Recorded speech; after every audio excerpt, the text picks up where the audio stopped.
Julius drove into the neighborhood he grew up in. He was not alone.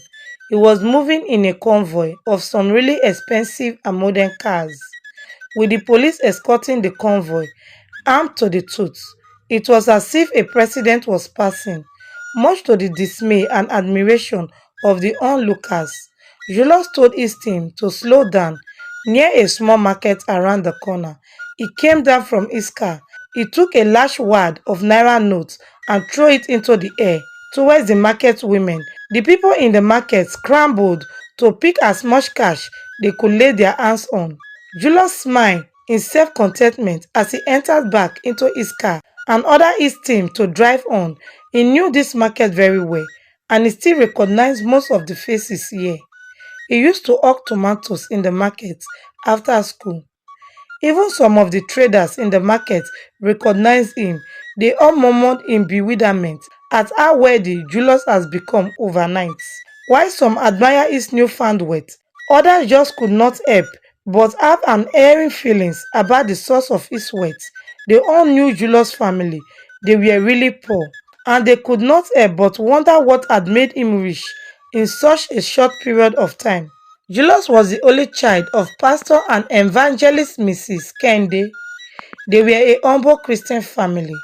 Pastor Kende was the pastor of Covenant Baptist Church. He was poor. The meager salary he received from the mission was barely enough for his little family. But despite all this, his faith in his calling was unwavering. Even Evangelist Faith, his wife, was solidly by his side through thick and thin. And to support the home, Faith would sell tomatoes in the local market, and whenever Julius closed from school, he too would join his mother to sell tomatoes. He would hawk it on his head throughout the market, looking for who will buy. Their situation was very grim. Pastor Kende was very unhappy because of the poverty his family was facing. Most days, they were forced to go into fasting, not because they wanted to pray, but just because there was no money to buy foodstuff for the home. This really broke the heart of Kende, but he believed one day things would turn around for good in his family. But then, something happened that would change everything. It was on a Saturday morning. Julius was with some of his friends at the football field. They were playing football. But then, while the game was ongoing, someone drove into the arena. It was Akin, one of Julius' childhood friends. He had bought a car, and a beautiful girl came down from this car with him, much to the surprise of everyone. Akin was not from a wealthy background, and everyone just could not help but wonder how come he was able to afford such a luxury. Akin was respected by everyone. Everyone flocked around him to welcome him. Even those older than him all came around to welcome him warmly. Akin immediately ordered some wine and pepper soup for everyone. They all drank and ate, all this while singing praises of Akin, who had become rich suddenly. And soon the news of Akin's newfound wealth quickly spread around the community. All this while, Julius was silent. He was dumbfounded, with so much thought flowing through his mind. He knew Akin very well. They grew up together, and he was bewildered by the level of wealth he was exuding.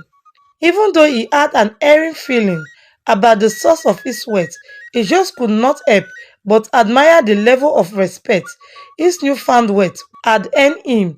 He was respected by everyone, even those way older than him, and Julius just could not help but wish such respect and affluence for himself. And the moment Julius got the chance, he approached Akin. My friend, wow, how come you have become rich so fast? Please teach me the secret of your wealth. I too want to make money. He told him, hitting the nail on the head. Akin laughed while tapping Julius playfully on his shoulder. He took a deep breath and he told him, Julius, let me not beat around the bush. Yahoo is what is helping me, my friend. And if you are ready, I can take you with me back to the city and teach you the secret of how I'm doing it, so you too can make quick money and enjoy your life. He told him with a little smile on his face. Julius was silent. He knew what Akin meant when he referred to Yahoo. It was a broad term referring to some form of internet fraud targeted at rich people to defraud them of their hard earned money. Even though he knew making money through such odd ways was not becoming of a Christian, he just could not help but wish for the life Akin was living. And if Yahoo was the only way he would become successful overnight, he would not mind going into it. Julius told Akin he would think about it and get back to him ASAP, and he left back for home. But on his way home, some worried thoughts were running through his mind. Even though he was very much ready to get involved in fraudulent activities to make quick money, he knew this would not go down well with his parents, who are devoted Christians. He was worried they would kick against it. And he was right. That evening, when he told his parents of his intention of following Akin to the city to learn Yahoo, they were dumbfounded. They just could not believe their ear. They can't believe that a child they had raised with such high Christian standard and moral values would even think of stealing and scamming to make money. Pastor Kende tapped Julius gently on his shoulder and he started in a calm voice.